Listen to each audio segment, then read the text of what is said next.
Salut tout le monde, j'espère que vous allez bien. Petite vidéo aujourd'hui, on va parler de la source, hein, parce qu'on entend encore beaucoup parler. Tu tapes sur internet, source spirituelle, t'en as dans tous les goûts, dans tous les dîmes. Voilà, il y en a pour tout le monde. Si tu cherches une croyance, tu tapes source et boum, allez c'est parti. Donc il y en a qui disent que je suis l'incarnation de la source, la source a été enfermée pendant 1000 ans, d'autres qui te disent que la source c'est Dieu, l'autre... Il y en a pour tous les goûts. Hein.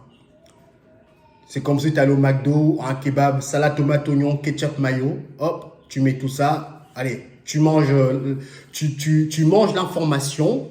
Tu ne sais même pas comment tu vas le digérer. Donc déjà pour moi, quand on parle de source, moi ça me dérange. Ça me dérange. Ça part du principe qu'il y a une origine, un point qui a donné tout ça. Donc forcément, dans l'esprit, même dans la conscience des gens, on part toujours du principe qu'il y a forcément un début. Sinon, ça ne peut pas exister. Tu vois ce que je veux dire? L'être humain se dit toujours, il y a un début. Donc forcément, s'il y a un début, il y a un point. Il y a un commencement. Donc, vous allez me dire en commentaire, c'est intéressant. D'autres vont vous dire, la source, c'est le tout. C'est tout ce qui nous entoure, nous. Donc, encore une fois, on se base encore une fois par rapport à notre compréhension. C'est-à-dire qu'on estime que la source est à créer tout ce que nous pouvons voir et ce que nous ne voyons pas. Donc, à partir de ce moment-là, on dit que c'est la source qui l'a créé. Donc, l'humain va dire que la source, c'est Dieu. Encore une fois, quand tu emploies... Les mots ont une signification. Hein. Il ne faut pas dire je dis des mots. Non, non. Les mots ont une signification. La source, c'est Dieu, pour certains. Donc, ça veut dire que pour eux, il y a des entités qui sont au-dessus d'eux. Donc, ça veut dire que, par exemple, je dis une bêtise, quelqu'un qui a ses capacités un petit peu ouvertes, il va rencontrer une vibration. Moi, je ne parle même plus d'entité. Là, on parle vraiment de vibration qui est au-delà de toutes ses espérances, que quand sa vibration et ses 7 vibrations vont se rencontrer, il sera tellement submergé de cette vibration qui... Tu vois là j'ai une image, tu vois, là j'ai une image, tu vois, c'est comme si moi j'ai une vibration, on va dire type standard, et que je dis que la source c'est Dieu, et qu'il y a une vibration qui arrive et qui, on se rencontre, automatiquement, tu vas te agenouiller devant cette entité parce que c'est une vibration que même toi-même, tu n'arrives pas à piger, tu n'arrives même pas à l'absorber, que tu vas limite te mettre à genoux tout seul, tu vas automatiquement. Tu vois ce que je veux dire? Donc, au moment que l'humain pense qu'il y a une entité supérieure, supériorité, donc il se définit déjà lui-même comme une entité en bas. Donc ça veut dire que déjà l'humain n'arrive même pas à définir qu'est-ce que la source. Et donc tu mets le mot, la source c'est Dieu. Ok, d'accord, je comprends. Donc forcément, quand tu vas rencontrer une vibration, et quand je vous le dis, je parle même plus d'entité, je parle carrément de vibration. Quand tu vas rencontrer une vibration tellement élevée, quand tu vas la rencontrer, c'est limite, tu vas t'agenouiller tout seul. Tu ne sais même pas ce qui se passe.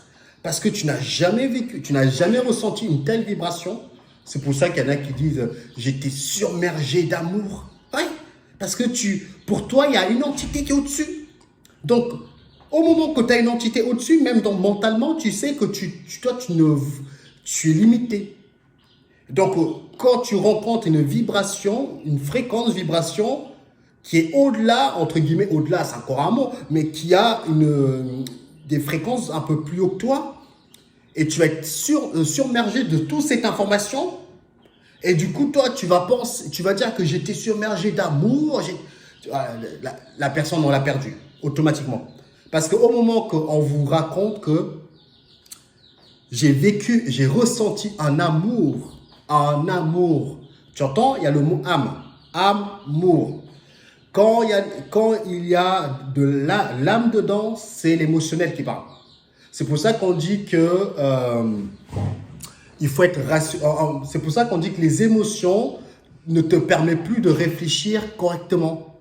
Quand tu es submergé d'émotions, tu ne réfléchis plus correctement. Donc, tu dois retrouver tes esprits. Hein? Tu t'imagines un peu, les mots ont un sens. Retrouve ton esprit, retrouve ton esprit. Allez. C'est pareil quand on dit « je suis tombé amoureux ». Je suis tombé amoureux. C'est comme si tu es tombé comme si c'était un piège qu'il fallait éviter. Je suis tombé amoureux. Tu es tombé comme si c'était un piège, tu vois. Et du coup, il ne fallait pas tomber amoureux, sinon après, toi, derrière, tu ne vois plus les choses de manière claire. Parce qu'au moment que tu tombes dans un piège, forcément, tu es vulnérable. Vous voyez un petit peu l'idée derrière? C'est ce que je dis, c'est que les mots ont un sens. Les mots ont un sens. Donc, quand quelqu'un vous dit « j'ai ressenti un amour », déjà, c'est fini. Ça veut dire que c'est à l'entité elle-même de s'en rendre compte que il a ressenti effectivement des vibrations très haut. Hein, on ne peut pas dire que celui qui a vécu ce genre d'expérience, ce n'est pas vrai. C'est vrai, mais il s'est laissé submerger par les émotions. Les émotions ne te permettent pas de voir les choses de beaucoup plus clair. En plus de ça, les gens font un amalgame avec des niveaux très hauts. Il faut comprendre que dans certains niveaux, on va parler niveau d'ascenseur, admettons le dernier ascenseur, si toi tu montes avec ta compréhension humaine au sommet de la Tour Eiffel. Voilà, je ne sais même pas, bizarrement, j'ai dit au sommet de la Tour Eiffel, c'est pas pour rien. Tu montes au sommet de la Tour Eiffel et que tu discutes à la personne qui est au sommet de la Tour Eiffel. Donc, l'entité qui est au sommet de la Tour Eiffel lui voit quasiment tout Paris. Mais le mec qui est avec encore les émotions humaines, amour, divin. Donc lui, il ne voit rien. Il va seulement percevoir ce qu'il doit percevoir.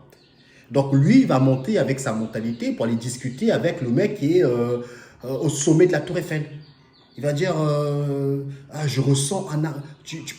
Qu'est-ce que tu en penses de l'amour? Le mec qui est au sommet de la Tour Eiffel, il dit c'est quoi le mot amour? Je ne connais pas. Refais ta question, c'est quoi le mot amour? Tu sais, l'amour, c'est quand tu ressens, quand tu as... tu vois, même moi, je n'aurais même pas expliqué le mot amour parce que ce concept-là ne me plaît pas. Le amour, c'est quand il y a une connexion. Déjà, quand il y a une connexion. Moi, il n'y a pas de connexion. Hein. Moi, au moment que la seule connexion que je fais, c'est avec moi-même.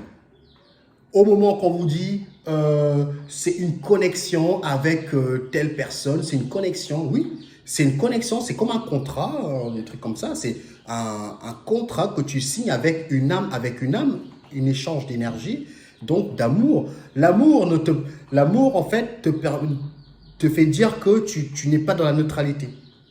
Pourquoi? Parce que quand tu mets le mot amour, ça veut dire que tu sélectionnes à qui tu veux donner cet amour. Tu es d'accord avec moi? Macron, tu ne vas pas lui donner de l'amour parce que tu es dans le côté émotionnel. Ton voisin, tu ne vas pas lui donner de l'amour parce que tu ne le connais pas. Pourquoi je vais lui donner de l'amour? Donc, l'amour ne te permet pas d'être dans la neutralité.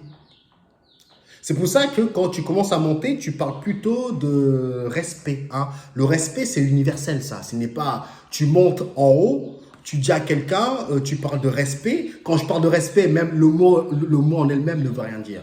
Mais au moment que tu arrives là-haut et que tu te présentes et tu le regardes d'égal à égal et tu discutes avec, tu verras que normalement, celui qui est au sommet de la Tour Eiffel, il n'y a plus d'ego. Il est là et tu montes. Tu discutes avec, tu vois que s'il veut commencer à montrer, tu le fais redescendre, tu dis ok, voilà, on va garder des distances parce que je te respecte, tu me dois du respect. C'est ça qui est bien quand tu sors un petit peu, moi je vois ça comme ça, quand tu sors un petit peu de tout ce qui est amour. Ça veut dire que même la personne que tu n'es pas d'accord, Macron, Poutine, Pierre Pogin, même si tu n'es pas d'accord avec ce qu'ils font, tu leur dois du respect. Même si lui, Macron, on va dire que lui, il n'a pas de respect envers ses citoyens. Encore une fois, il a chopé le rôle du méchant.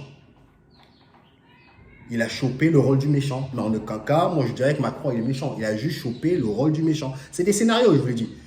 C'est des acteurs. Toi, tu auras le rôle du gentil. Toi, tu auras le rôle du bouffon. Toi, tu auras le rôle... tu vois ce que je... Tu auras des rôles. Donc, Macron, il s'est chopé le rôle du méchant. Donc, forcément, tu veux leur mettre plein la gueule. Mais au moment que tu commences à monter en vibration, en fréquence, tu commences à grimper dans les ascenseurs, tu comprends qu'en fait, tout ce qui est amour, pour moi, en tout cas, ça ne me parle plus. Là, tu peux me parler de... Là, si tu veux qu'on commence à discuter de quelque chose qui n'est pas dans la polarité, dans la neutralité, pour moi, au moment où tu commences à parler de respect, le respect, tu le dois à tout le monde. Que ce soit avec les animaux. Tu n'es pas obligé d'aimer les animaux, mais tu leur dois du respect. Tu n'es pas obligé d'aimer la nature, mais tu dois du respect à la nature, c'est-à-dire que tu ne jettes pas tes ordures dans la nature. Tu dois du respect à tout ce qui t'entoure. À ce moment-là, ce n'est pas l'émotion qui parle. C'est le respect. Le respect d'autrui, tu le dois. Tu dois respecter, même si tu n'aimes pas les Pakistanais, les Chinois, les Arabes, etc. Tu ne les aimes pas. C'est pas parce que tu es spirituel, c'est pas parce que tu es dans la supraconscience que tu dois aimer tout le monde. Ce n'est pas vrai. Celui qui va te dire tu es obligé d'aimer ton prochain comme toi-même. C'est une énorme... Ça, c'est encore... ça, c'est mon fils qui a gueulé là. C'est une énorme supercherie, ça. C'est une énorme supercherie que vous devez sortir de là. Tu ne peux pas aimer tout le monde. Tu ne peux pas aimer tout le monde. Tes idées ne vont pas correspondre à tout le monde. Donc, les gens qui vont ramener leurs idées, tu ne vas pas les aimer. Tu ne vas pas forcément les aimer. Mais par contre, quelqu'un qui ramène ses idées, et même si ses idées ne te parlent pas, bah, tu lui dois du respect. Tu lui dois du respect. Macron, il a ses idées que moi, je ne partage pas. C'est pas pour autant que je vais le cracher dessus. Non. Voilà, il fait sa vie, je fais la mienne. Je veux dire, au moment que quelqu'un vient piétiner dans ta maison, à ce moment-là, tu dois montrer un petit peu, ok, là, à un moment donné, stop. Hein, président ou pas, même si je suis SDF, moi, je vous le dis, hein, un être conscient, avec de la conscience, hein, il n'est plus dans ce système d'ego où il veut toujours dominer les autres. Il ne sera plus dedans. C'est son programme qui, ça n'a rien à voir. Ça n'a rien à voir avec Dieu, ça n'a rien à voir avec la source, ça n'a rien à voir avec la divinité. Non, c'est le programme qui est inscrit chez chaque humain. Tous les programmes sont inscrits chez l'humain. C'est-à-dire que programme de gentillesse, méchanceté, neutralité, tous les programmes sont inscrits. Maintenant, c'est à toi de décider quel programme toi tu as envie d'activer chez toi. Quel programme. Sauf que le système, eux, ils veulent activer chez l'humain le programme qui, eux, ils leur parlent. La pensée unique, la manipulation pour, tu vois, la pensée unique, propagande unique. Ils veulent imposer aux autres pour que ton programme devienne ça. Et à partir de ce moment-là, bah, toi, qu'est-ce qui se passe? Tu as tellement été endoctriné, donc tu as un programme unique. Hein, unique, ça veut dire que universel. Hein, mariage, on va se marier, on va avoir des enfants, enfin plein de trucs comme ça. On va aller faire les courses au supermarché, on va aller travailler, c'est la vie. Métro, boulot, dodo, c'est la base. Il faut fonder ta famille. Tu vois, ça, c'est le programme propagande qu'on a mis chez les humains. Il faut le comprendre. Donc, forcément, toi, tu vas penser que c'est toi qui... C'est ta réalité. Non. On t'a programmé. Paf, pense comme ça. Pense pas différemment. Donc, tu dois recasser tous ces programmes. Je m'écarte un peu, mais je reviens sur le moment de la source. Mais en tout cas, tu comprends qu'en fait, au moment que tu montes dans des niveaux, je ne dis pas que je suis monté, mais au moment que tu comprends le phénomène, pour absorber de l'information qui est dure à absorber, tu es obligé d'enlever des croyances. C'est obligatoire. Tu ne peux pas remplir une coupe qui est déjà pleine. C'est pas possible. Enlève un petit peu d'eau, tu vas monter, tu vas recevoir de l'eau, et là, ok, ah là, ça, j'arrive plus à monter, la coupe elle est pleine. Bah, tu revides, tu remontes. Tu vois ce que je veux dire? J'aime bien utiliser les images parce que les images parlent bien plus que des mots. Donc, ce que je veux dire par là, c'est que oui, quand tu es au niveau standard comme nous, tu vas vouloir mettre des mots, sources, etc. Bon, forcément, quand toi, tu vas vouloir monter, tu vas monter avec tes croyances. Donc, en montant avec tes croyances, hein, tu vas aller chercher la source avec tes croyances parce que tu n'as pas enlevé soit la moitié de l'eau, tu gardes tes croyances, tes convictions de croyances. Tu vas aller monter, tu vas aller chercher le mec qui est au-dessus de la tour Eiffel, tu vas commencer à lui parler de la source. Oui, je cherche la source de la création, de toute création. Tu vois ce que je veux dire? Le mec va dire, peut-être le mec il va te dire la source. Qu'est-ce que toi tu appelles la source? Tu sais l'origine de toute création. Peut-être le mec il va te dire l'origine de toute création, il n'y a jamais d'origine. Il n'y a jamais eu d'origine. Tu vas te dire, attends, il y a forcément un début. Ça peut pas arriver comme ça. Oui. Pourquoi tu n'arrives pas à intégrer cette information qui est dure à entendre? C'est parce que ta coupe, elle est pleine. Redescends. C'est pour ça, des fois, ça fait pas de mal de redescendre. Tu redescends, tu enlèves un petit peu l'excédent d'eau, une grosse partie d'eau, tu remontes. Il va te donner une autre information. Donc, vu que ta coupe, elle n'est pas pleine, tu vas pouvoir un petit peu l'intégrer. Avec difficulté, mais tu vas quand même commencer à comprendre. Donc, quand tu commences à comprendre qu'en fait, quand l'humain cherche l'origine de quelque chose, il va se dire qu'il y a un point, il y a un début, il y a forcément une fin, il y a forcément quelque chose qui a créé. Oui, il y a quelque chose qui a créé. Mais en même temps, la manière que nous voyons la création, ça n'a rien à voir avec, avec tout ça. Encore une fois, on se base avec le cerveau humain. Donc forcément, si toi, tu montes au sommet de la tour Eiffel, tu vas parler avec l'entité, lui, il te dit qu'il n'y a jamais eu de début. Toi, toujours existé. Toi, forcément, avec le cerveau humain, tu vas pas, attends, qu'est-ce que tu me racontes? Pour que tu arrives là, il y a forcément quelqu'un qui t'a créé. Il va te dire non, j'ai toujours existé. C'est là que tu comprends qu'en fait, à un certain moment, la physiologie, je ne sais même pas si ça existe, hein, des fois je sors des mots, la physiologie de l'être humain à un certain niveau, ça va te bloquer. Les informations ne pourront plus rentrer, ça devient trop, les vibrations deviennent trop fortes. Tu ne peux pas intégrer une information, tu ne peux pas intégrer déjà des informations dans les hautes vibrations si déjà tu n'as pas encore intégré ce plan. Si tu n'arrives pas à l'intégrer, comment veux-tu intégrer les informations qui viennent au-delà de tout ça? C'est pas possible. Moi, je pense qu'il ne faut pas brûler les étapes. Oui, on veut toujours avoir de l'information. Pour avoir de l'information nouvelle, il faut être capable d'enlever ta coupe d'eau qui est pleine. Il faut être capable. Il faut être humble.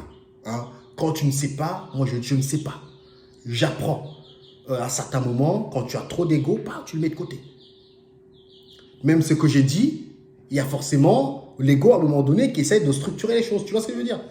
Donc, ce que vous devez vraiment comprendre, c'est que sortez des mots établis par les humains, les sources, supraconscience, même les vibrations, sortez de ces mots-là. Cherchez vos propres mots qui définissent peut-être quelque chose de bien plus grand que ces mots. Mais c'est difficile, hein, je vous le dis, c'est difficile parce qu'à un moment donné, c'est le langage qui te permet de discuter avec quelqu'un d'autre. Parce que si toi, tu arrives avec tes propres mots et que l'autre ne comprend pas, c'est pour ça que je vous dis, quand quelqu'un vient me parler de la source, moi, ça ne me parle pas du tout. Parce que tu me parles de source, tu me parles de... C'est des mots que maintenant, trouve d'autres mots pour que nous puissions discuter. Parce que moi, c'est des mots que je n'arrive pas à comprendre. Quand tu me parles de source, déjà, moi, l'image que j'ai, c'est comme si c'était la fontaine de Jouvence, tu vois. Donc, c'est pour ça que quand tu as discuté avec d'autres, pour eux, la source, c'est Dieu. D'autres, la source, c'est la création d'autres. Tu vois, tout le monde met un petit peu son grain de sel là-dedans, ce qui est déjà bien, mais en même temps, tu pars déjà d'une croyance, tu ne fais que coller des bouts dessus. Des petits bouts. Et à la fin, tu finis avec un bordel, pas possible par rapport à ça. Petite vidéo quand même hein, au niveau de la source. C'est pour ça que c'est très intéressant. Prenez le temps d'observer la société. Si vous avez des gens qui sont convaincus, qui sont l'incarnation de Bouddha, de Jésus, de Marie, des anges, de ce que vous voulez, prenez le temps de discuter avec eux. Sans polarité. Moi, quand je discute avec des gens qui se disent être l'incarnation de la source pour sauver l'humain, pour sauver notre réalité, pour sauver tout ce bordel, quand c'est comme ça, j'essaie même pas de lui dire que tu sais, peut-être ce que tu vis, c'est peut-être un leurre. Je dis rien. Tant qu'on ne me pose pas la question, qu'est-ce que tu penses de moi par rapport à ce que je vis, je ne donnerai, c'est très rare que je donne mon avis.